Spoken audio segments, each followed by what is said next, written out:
이재명 죽이기는 김대중 죽이기, 노무현 죽이기를 닮았다.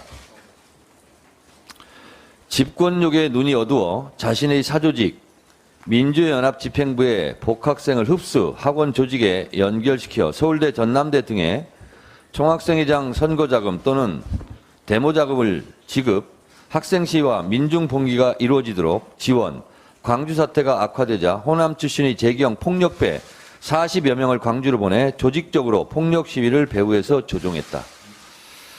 1980년 7월 4일 전두환 신군부 계엄사가 발표한 김대중 내란 음모 사건의 주요 발표 내용입니다. 전두환 신군부는 이 조작을 근거로 김대중을 사형 선고하고 정적 제거, 김대중 죽이기를 로고라 했습니다.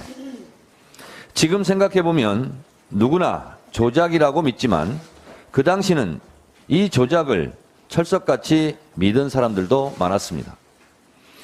김대중의 실현과 고초는 이뿐만이 아니라 박정희 정권 때는 동경 납치 사건으로 바다에 수장될 뻔했습니다.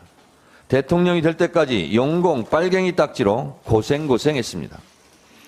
그러나 김대중은 겨울을 이겨내는 인동초처럼 대한민국 제15대 대통령이 되어 문화 강국, 인터넷 강국을 만드는 초석이 되었고 한반도 평화, 인권, 민주주의의 상징이 되어 노벨 평화상까지 수상했습니다. 노무현 대통령의 실현도 이해 못지 않습니다. 특권과 반칙이 없는 상식적인 나라, 지역 감정이 없는 동북아 균형 발전, 한반도 평화, 번영을 꿈꾸었던 노무현 대통령도 특권과 기득권층으로부터 멸시와 모멸, 조롱과 폄훼를 당했습니다.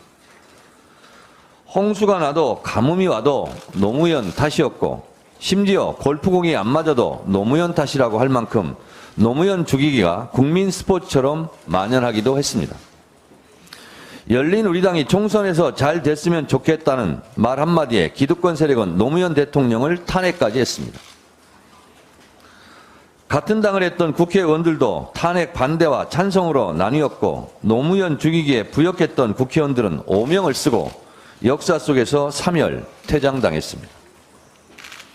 김대중을 죽이려는 세력, 김대중을 지키려는 세력 중 결국 김대중을 지키려는 세력이 끝내 승리했습니다. 노무현을 죽이려는 세력, 노무현을 지키려는 세력 중 결국 노무현과 함께한 세력이 역사 속에서 승리했습니다. 이것이 역사의 교훈입니다. 이재명 대표 단식 14일 차입니다. 단식 중에도 무모한 검찰 독재 정권은 정적 제거, 야당 탄압, 이재명 대표를 2번씩이나 소환 조사했습니다. 선거법으로, 대장동 사건으로, 성남FC 사건으로, 백현동 사건으로, 변호사비 대납 사건으로, 대북 송금 사건으로 사건도 되지 않는 사건을 사건화하여 능멸하고 괴롭히고 있습니다.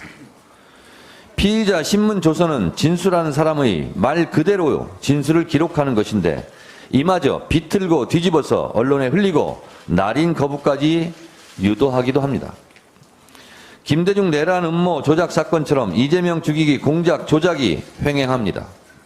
이재명 죽이기는 김대중 죽이기, 노무현 죽이기를 닮았습니다. 많은 국회의원님들께서 이재명 대표의 단식 중단을 요청합니다. 저도 마찬가지입니다. 건강이 심히 걱정됩니다. 하루빨리 단식을 멈추길 바랍니다. 그런데 말입니다. 단식 중단 요청도 중요하지만 왜 단식 투쟁을 할 수밖에 없었는가? 이 부분이 더 중요합니다. 윤석열 정권의 폭정과 정적 제거, 야당 탄압에 대해 어떻게 대차게 어깨 걸고 싸울 것인가? 이것이 문제입니다. 김대중 죽이기에 맞서 김대중과 함께 똘똘 뭉쳐 싸웠듯이 노무현 죽이기를 할 때 노무현과 함께 똘똘 뭉쳐 싸웠듯이 이재명 죽이기에 맞서 민주당부터 이재명 대표를 중심으로 똘똘 뭉쳐 싸우는 것이 급선무입니다. 뭉치면 살고 흩어지면 죽는다고 했습니다. 민주당이 똘똘 뭉쳐 무도한 윤석열 검찰 독재 정권과 맞서서 민주주의를 지켜내고 이재명을 지켜냅시다.